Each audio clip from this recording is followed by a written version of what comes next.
about biomarkers on both sides of the equation. The input side, so how to capture intake about energy, about nutrients, about vitamin D, for examples. And then on the other side of the equation, how do you relate these to health outcome measures? And we'll spend brief moments on the immune function, on diabetes, cardiovascular disease, and fat response. So there are little vignettes of how to think about biomarkers. What's the state, kind of pathetic state that we have now, and where we should go in the future? So there are several types of approaches to establishing intake biomarkers. One is called recovery dietary biomarkers, and Janab categorizes these in terms of balance. So what comes in, what comes out, your state in balance. So some examples of these, you can measure total energy intake by double label water. It's got an error on it of 20%, 15 to 20%, so it's not perfect, but it's pretty gold standard for assessing that.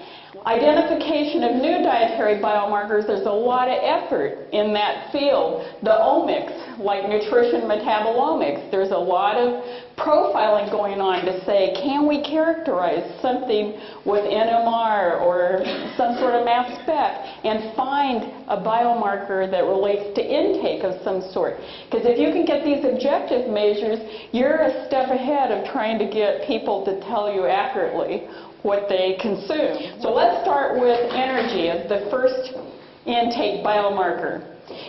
You can equate total energy expenditure and energy balance because energy intake is validated in that if there's no change in weight, then they have to be equal. Energy in has to equal energy out if there's no change in weight. So total energy expenditure and total energy intake would be equal in that case. And you can measure total energy expenditure by double label water. That has to equal total energy intake if there's no change in weight. Among individuals, energy intake bias is not uniform. Or otherwise you could just do an adjustment factor. It's always off by 20%, we'll just add on 20%. But it differs. Some people are very accurate. Other people really underreport, and you can't make a complete generalization about it.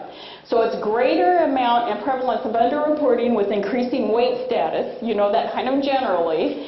In adults, selective underreporting occurs for foods high in energy density, so they're worse at reporting the amount they eat of sugar and fat, and maybe fruits and vegetables have over-reporting the opposite way. They want you to think they ate all those fruits and vegetables they think you want them to eat, So in adolescence, underreporting was most related to hidden fat, so a little different than the results of the adults.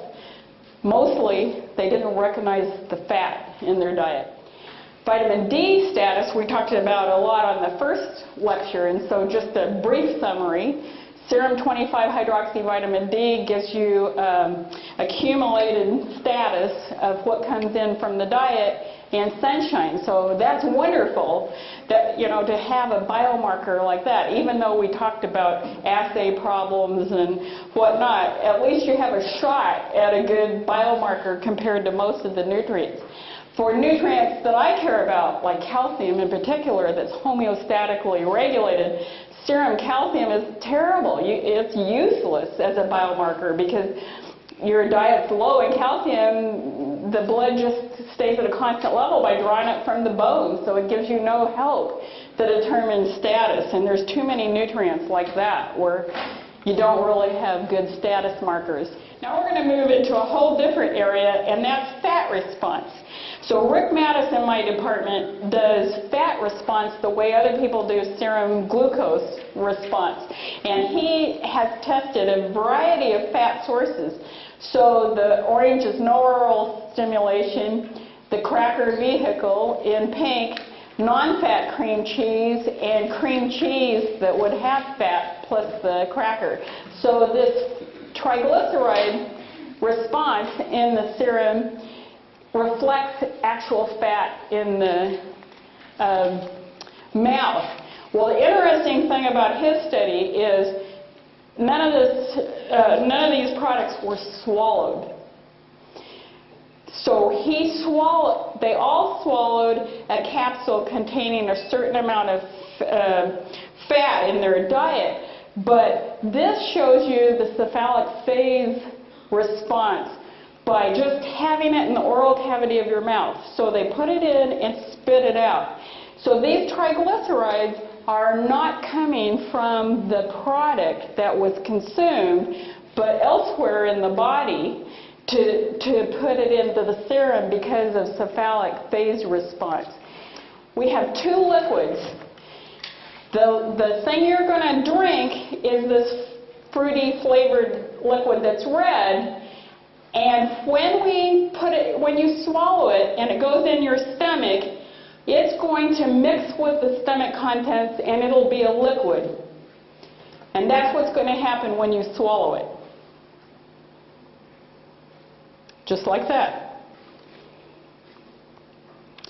The next time they came in, she said, okay, we're going to give you this fruity flavored liquid, and when it hits your stomach, this time it's going to turn into a solid. Every time she gave them exactly the same thing. But this is what they thought was happening when it hit their stomach, is that it turned from a liquid into a solid. There was really no difference. It's a deception. And so the third time, she says, now I'm going to give you a solid. And she did. She gave him the fruity flavored liquid as this, like a Jell-O cube. I hope it's hooked. Yeah. So she gave him this gel form of the liquid, and she says, but in your stomach, it's going to mix up and turn into a liquid. So it's a solid that turns into a liquid.